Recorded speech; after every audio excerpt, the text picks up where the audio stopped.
Kiai Haji Muhammad Maki Nasir S. AGM, PD, adalah seorang ulama yang dikenal sebagai tokoh NU.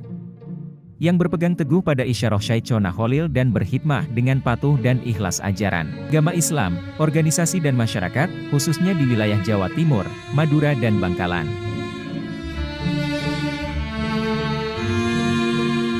Dalam pengabdiannya pada NU, beliau telah berkomitmen untuk memberikan pelayanan terbaik untuk organisasi Islam terbesar di Indonesia, NU, dan masyarakat, serta menjadi contoh dari tekad yang kuat untuk patuh dan ikhlas dalam melayani organisasi dan masyarakat.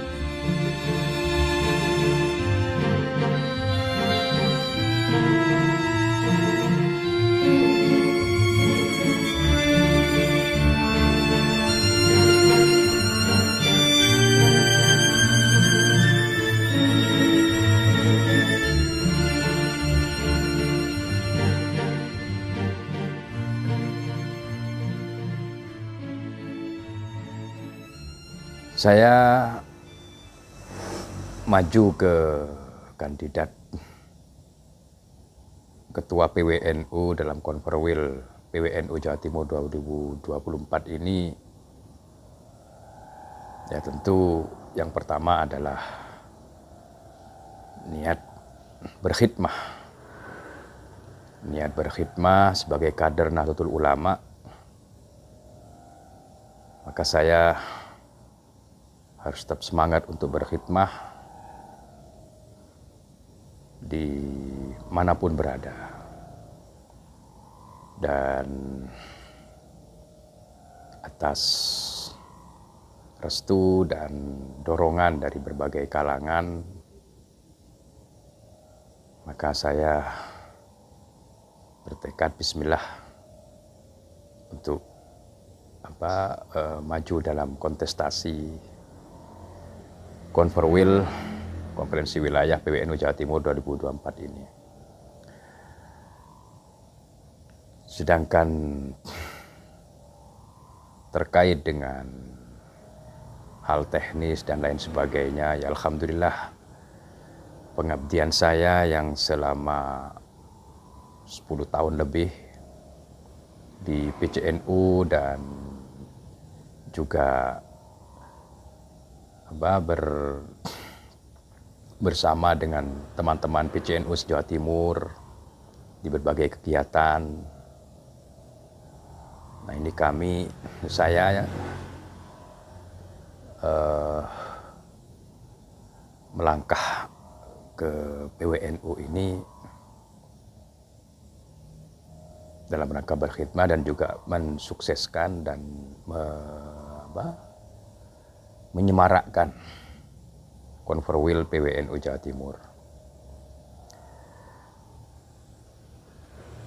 Dengan suatu tekad bahwa apa yang saya ketahui, apa yang saya alami di dalam berkhidmah di Nahdlatul Ulama ini,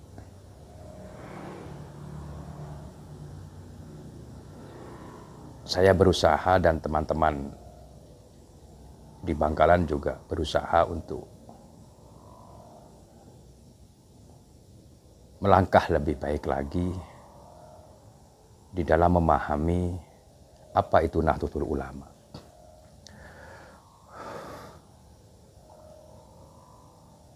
Dari berbagai kajian dan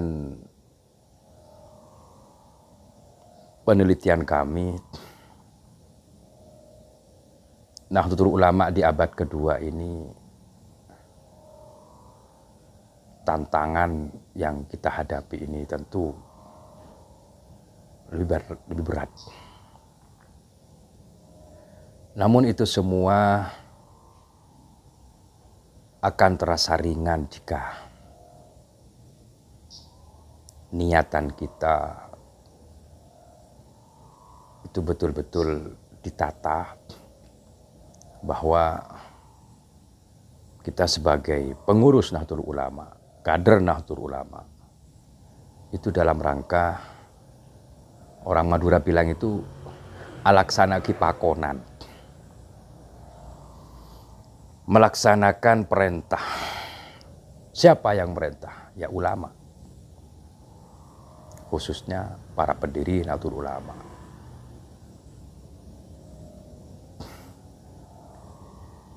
Kita tahu bahwa Nahdlatul Ulama di abad kedua ini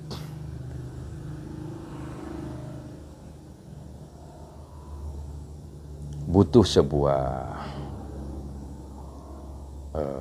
langkah-langkah yang up to date, aktual, faktual, yang kekinian, tapi tidak menghilangkan atau membuang konsep dasar, tidak meninggalkan pondasi yang telah dibangun di Nahdlatul Ulama.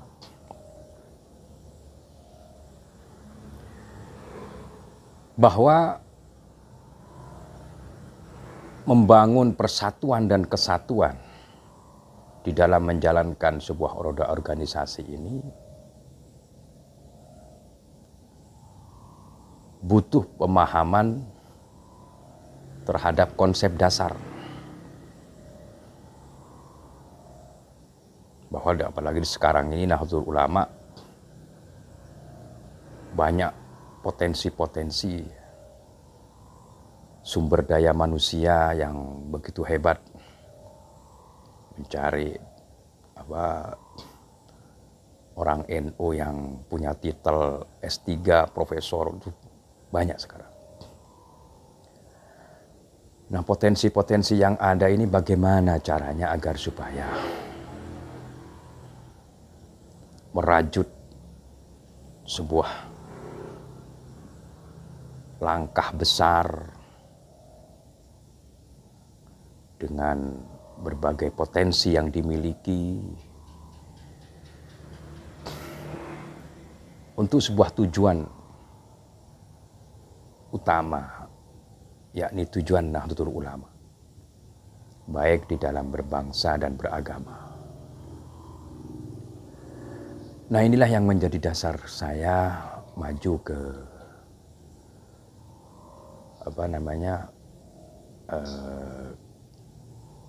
kandidat konferwil pemilihan ketua di PWNU Jawa Timur ini.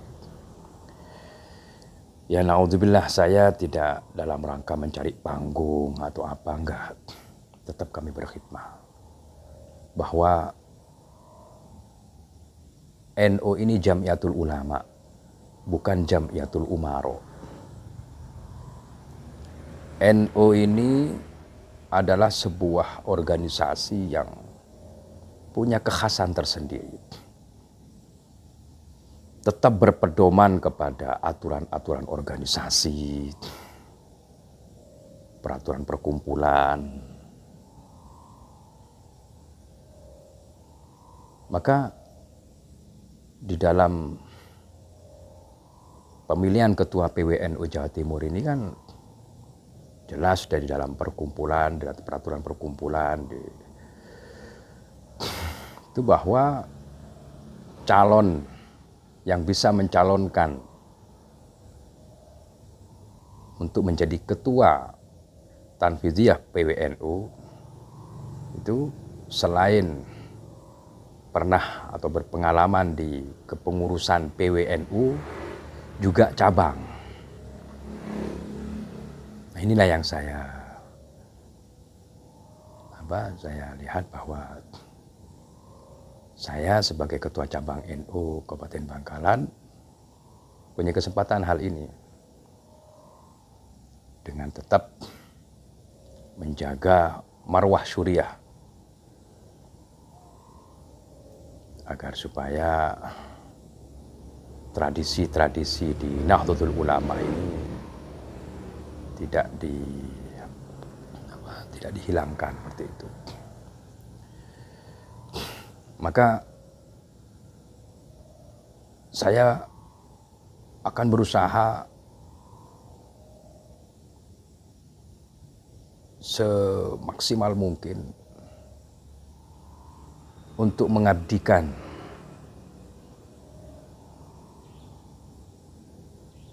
pengetahuan saya, pengalaman saya di dalam berorganisasi, khususnya di dalam memahami konsep dasar di NU itu, bahwa merajut ukhuwah yang sekarang sebagai tema Conferwil ini bukan lantas menghilangkan bagian-bagian di Nahdlatul Ulama, tapi bagaimana merangkur seluruh bagan-bagan atau orang-orang di Nahdlatul Ulama. Seperti itu. Jadi seperti apa yang dikonsep oleh Syekhona Khalil, bahwa untuk menyatukan berbagai perbedaan yang ada itu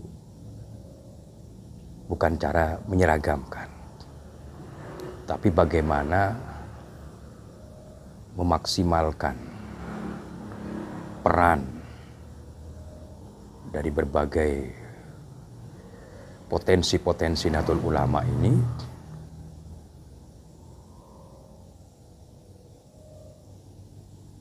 agar melangkah bersatu berkarakter.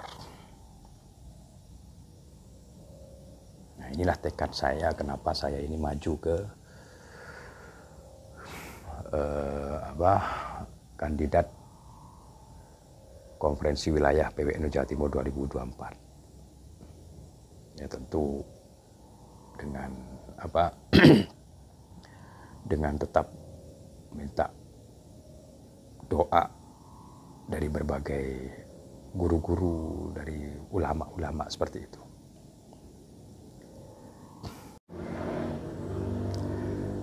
Jika ditakdirkan saya memimpin PWNU Jawa Timur,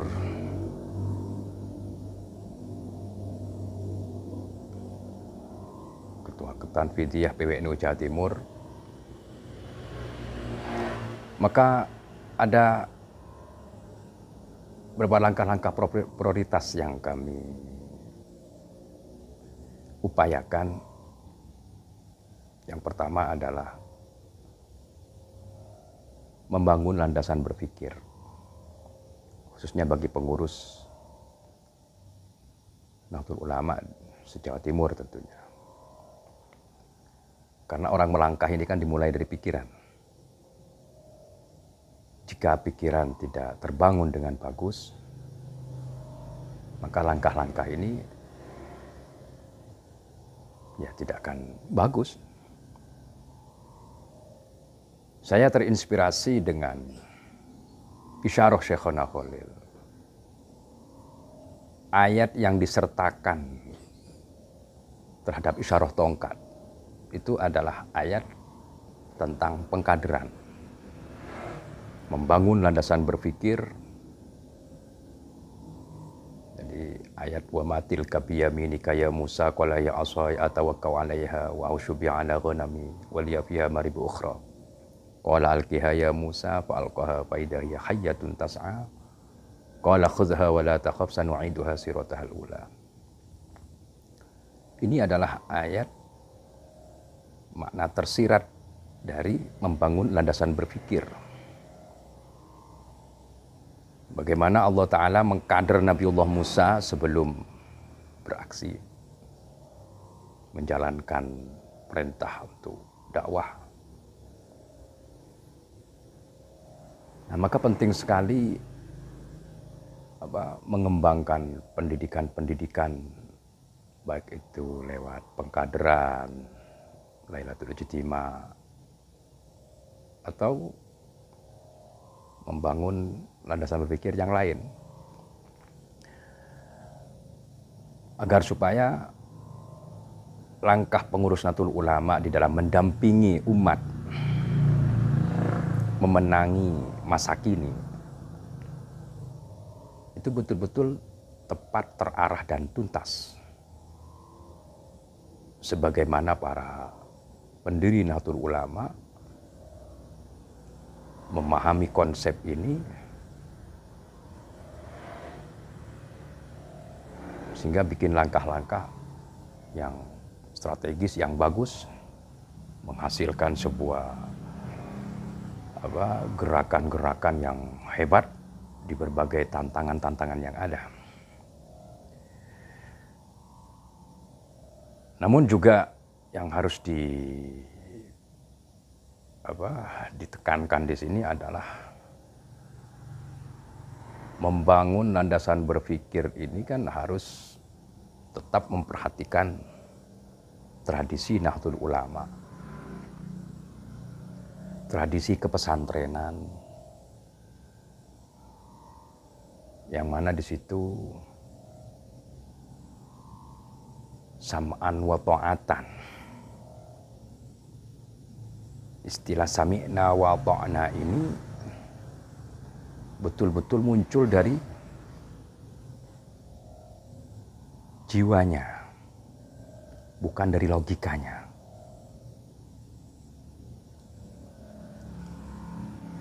Karena Nahdlatul Ulama ini diperhitungkan dan disegani oleh dunia luar ini kan karena kuatnya kultur, hubungan emosional keguruan, hubungan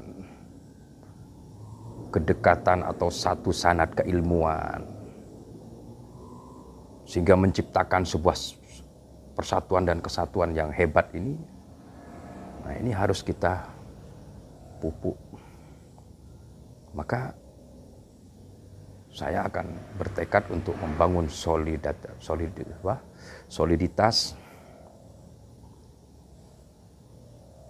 dengan komunikasi yang bagus. Jadi merajut ukhuwah ini tentu harus dengan teori-teori komunikasi yang bagus, dengan kata-kata yang efektif agar ada tanggapan yang efektif, sehingga terjalin komunikasi untuk membangun jembatan dari berbagai potensi yang dimiliki oleh Nahdlatul Ulama. Saya yakin bahwa setiap kabupaten, setiap cabang di Jawa Timur ini punya potensi yang beda-beda. Nah, ini bagaimana caranya agar supaya potensi ini berkembang dengan menerjemahkan dan menafsirkan program dari PBNU, karena NU ini satu kesatuan, mulai dari PB sampai ke ranting ini satu kesatuan. Maka ketika PBNU bikin langkah-langkah di dalam mendampingi umat memenangi masa kini, maka PWNU harus mampu menerjemahkan dan mengkomunikasikan kepada cabang-cabang berbasis lokal. Nah, ini butuh butuh suasana tradisi kepesantrenan agar supaya cabang yang ada di Jawa Timur ini betul-betul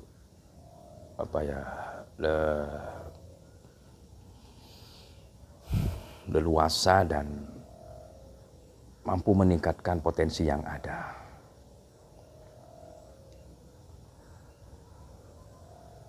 Karena ke depan ini kan PWNU dituntut untuk mampu mengkomunikasikan ke cabang-cabang. Nah, maka langkah saya ke depan bagaimana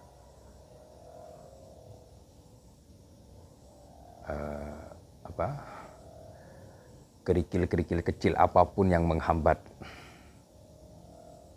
untuk membangun satu kesatuan ini saya akan berusaha untuk merajut ukhuwah, merajut kebersamaan agar supaya potensi-potensi yang ada di cabang itu betul-betul bisa berkontribusi terhadap NU, ya tentu terhadap bangsa kita, bangsa Indonesia. Nah, itulah di antara program prioritas kami. Jadi yang paling kami prioritaskan itu adalah bagaimana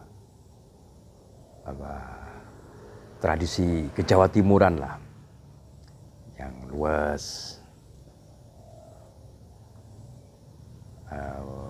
merajut kebersamaan dengan senang hati, seperti itu. Nah, saya memahami bahwa pimpinan itu harus seperti dirijen.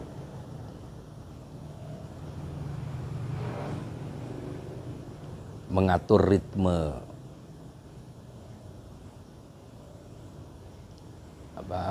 potensi-potensi.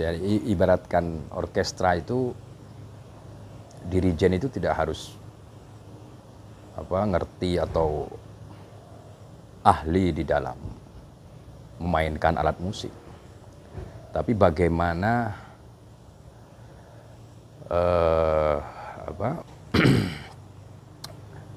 memposisikan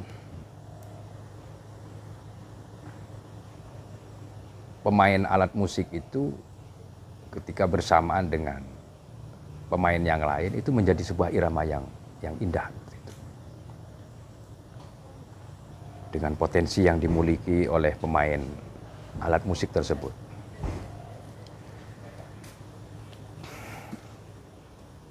Ya itu ya usaha saya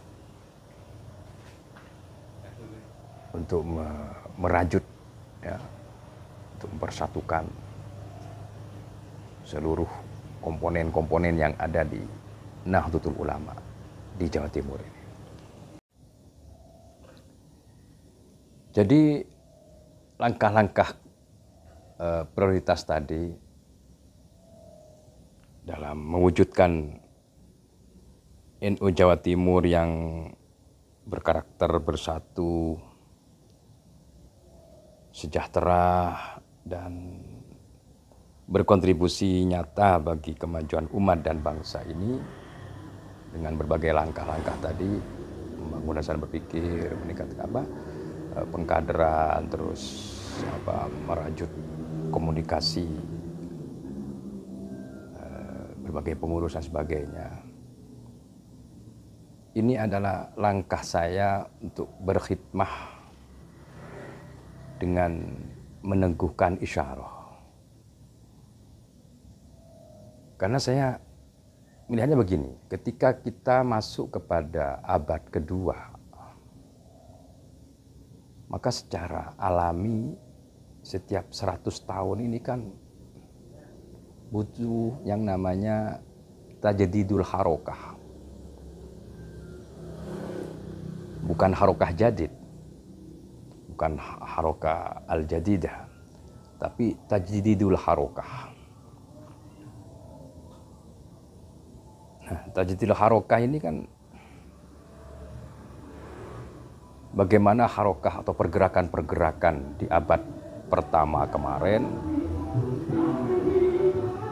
itu ditransformasikan ke abad kedua ini. Analoginya seperti kalau kita ingin meningkatkan sebuah gedung, menambah lebih besar lagi, ini kan bangunan harus bertumpu kepada pondasi. Bangunan sehebat apapun, kalau tidak bertumpu kepada pondasi, ini akan cepat roboh, rentan, nggak kuat. Nah, maka kami berusaha untuk, kenapa kami memakai slogan meneguhkan isyarah di sini bahwa jelas seperti apa yang diceritakan oleh Ki Hajar Syamsul Arifin sebagai pelaku sejarah berdirinya NU ini, bahwa Syekhona Khalil dengan mengkader para santri-santrinya setelah mempunyai potensi, terasah potensi-potensinya, maka di situ beliau mengarahkan dengan berbagai isyarah-isyarah yang merupakan konsep pergerakan Nahdlatul Ulama.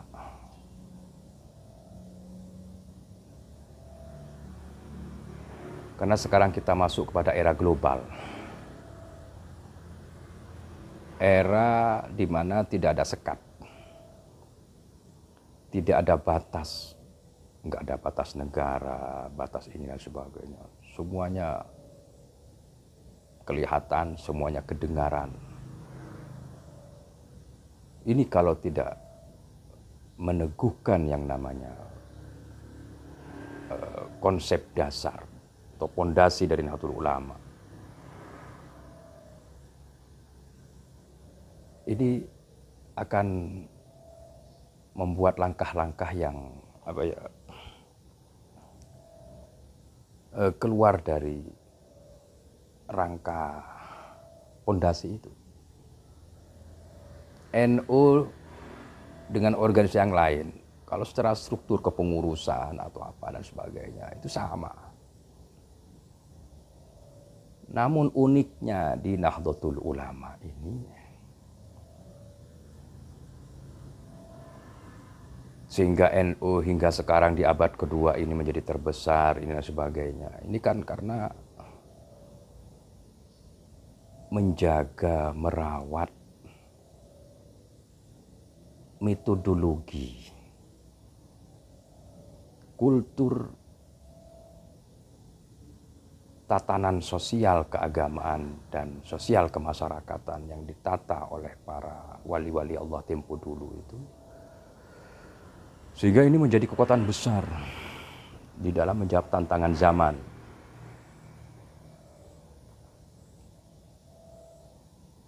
Nah, inilah yang perlu kita teguhkan kembali.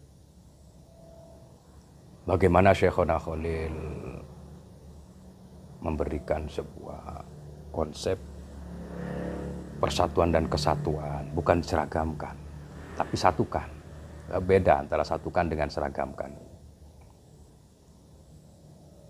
Untuk menyatukan perbedaan yang ada itu, cari titik temunya, untuk disepakati lah istilahnya persamaan universal, agar supaya bisa dijadikan atawakkau 'alaiha, pegangan agar tegak berdiri, kokoh. Sehingga nggak ada ego sektoral di situ. Bagaimana ego sektoral ini dihindari agar supaya langkah bersatu menjadi satu kesatuan ini bisa tercapai. Kalau masih ada ego sektoral, wah ini penghambat, nggak bisa atawakkau 'alaiha nanti. Begitupun tujuan dari organisasi ini adalah menjaga nilai-nilai agama dan bangsa. Jadi isyarah Syekhona Khalil terkait dengan ayat tongkat berubah jadi ular itu bukan tongkat yang berubah jadi sinar atau tongkat yang mampu membelah lautan. Itu agar supaya kita ini menjaga sanad keilmuan, agar menjaga nilai-nilai yang diwariskan oleh para guru-guru kita, leluhur kita, baik nilai agama maupun nilai bangsa. Karena ulama-ulama kita terdahulu ini mampu menyatukan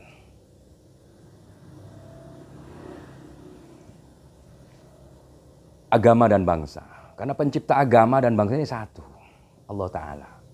Nggak mungkin agama itu berbenturan dengan bangsa. Nah, sehingga hal ini menjadi akulturasi budaya yang begitu hebat. Nah, ini yang kita lanjutkan sekarang. Di tengah arusnya budaya luar masuk ke daerah kita, negara kita.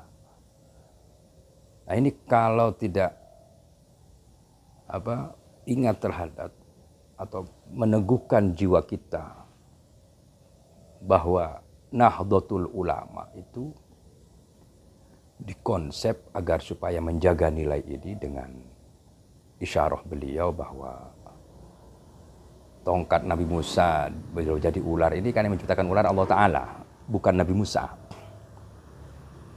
Allah Ta'ala Al-Khaliq, Maha Mencipta, Maha Pencipta, jadi ularnya asli.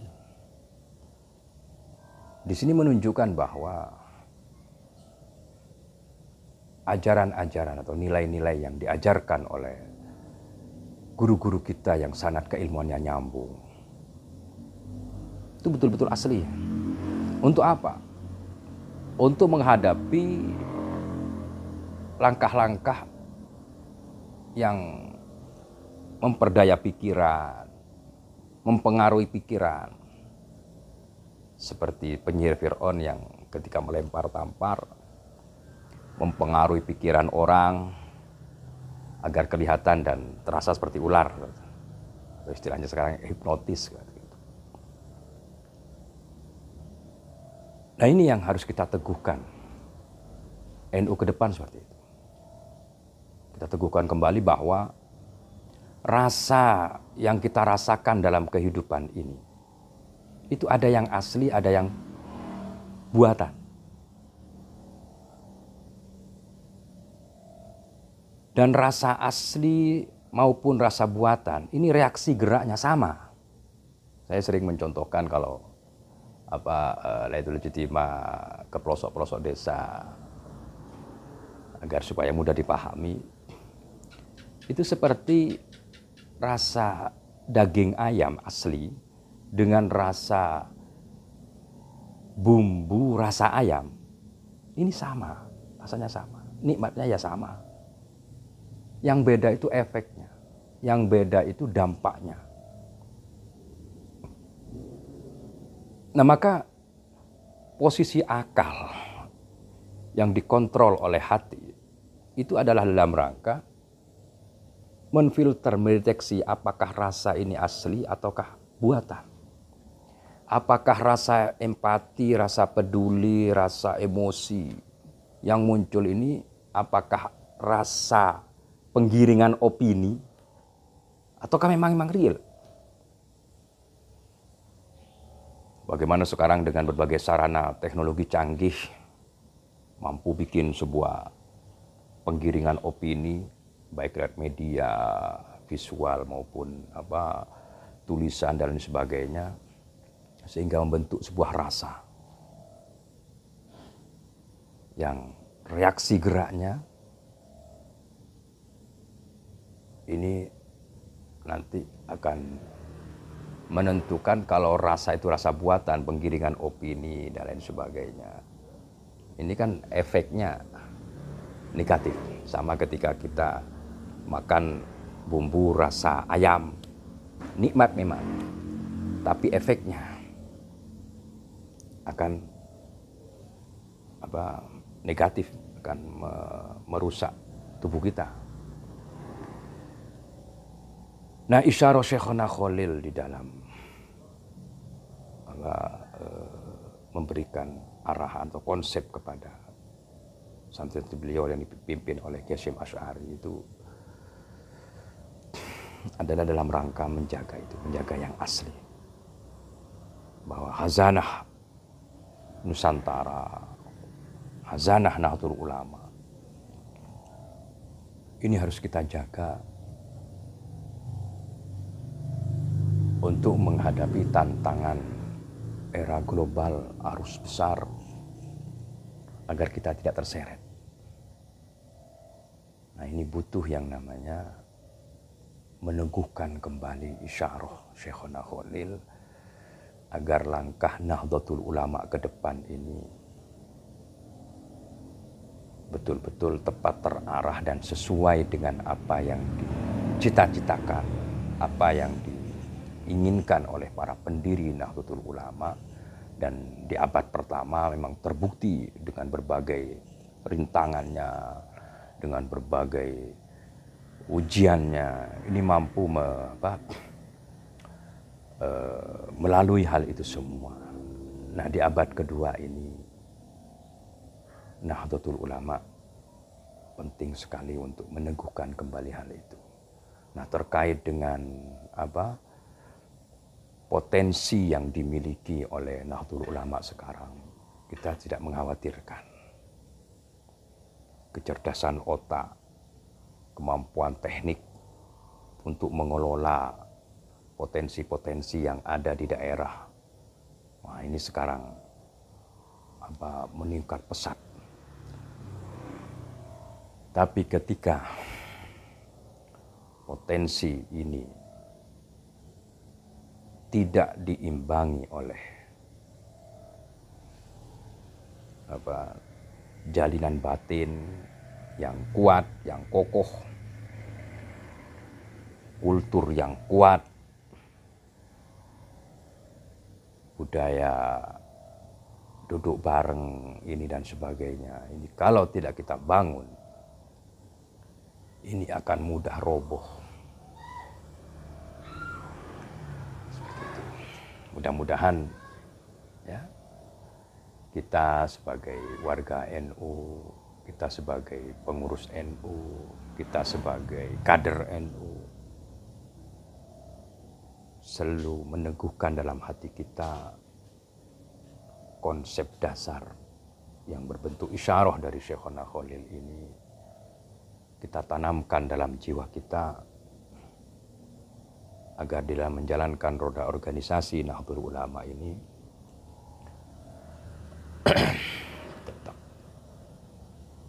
di realnya tetap kuat, karena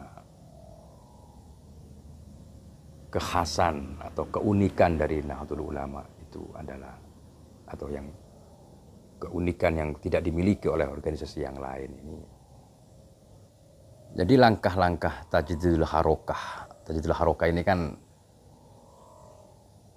bukan terus bikin harokah bentuk baru, bukan jenis baru ya, seperti Tajdidul Nikah lah, kan tetap dengan istri yang itu.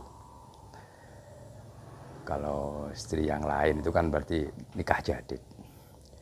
Jadi Tajdidul Harokah ini bagaimana kita memahami ruang dan waktu. Makanya kenapa saya mengkaji kenapa begitu hebat Syekhona Khalil di dalam memberikan sebuah konsep. Karena beliau basic keilmuannya kan alfiyah, ilmu nahwu.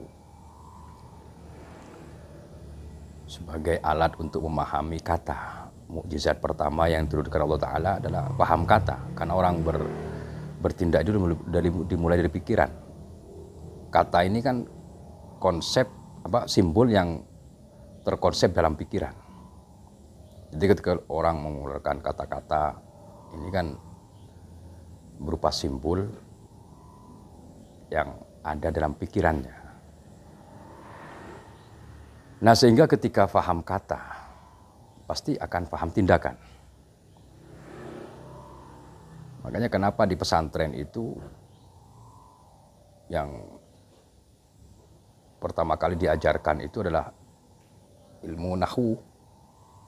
Bagaimana di situ diajarkan kalimat fi'il, kalimat isim, bahwa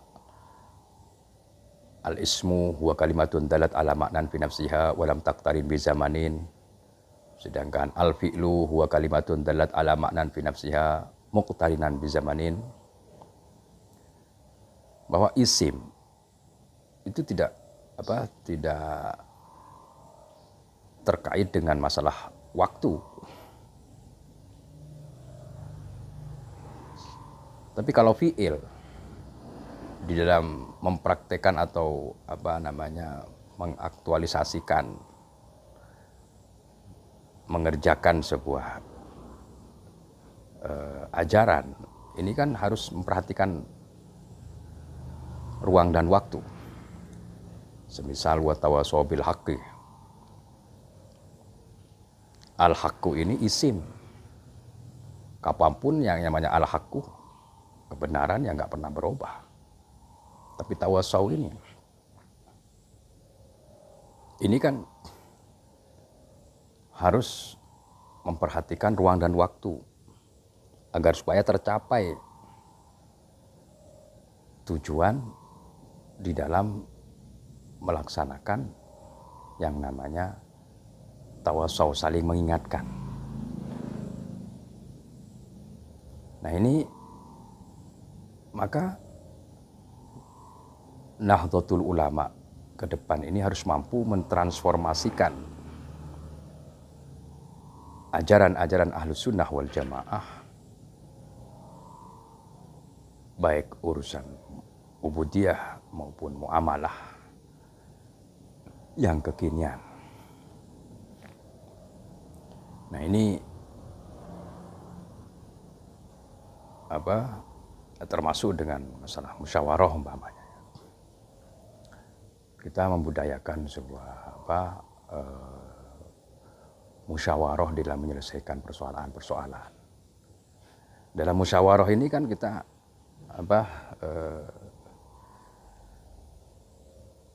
berbicara dengan sebuah instrumen yang kita sebut dengan suara. Nah, suara ini memperlihatkan siapa kita dan bagaimana kita.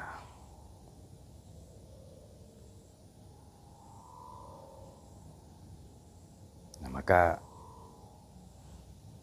lestarikanlah budaya musyawarah berbasis budaya lokal agar supaya persoalan-persoalan yang ada ini betul-betul bisa teratasi, mencarikan solusi dan lain sebagainya dengan tetap berpedoman kepada konsep dari Nahdlatul Ulama itu. Ya mudah-mudahan dengan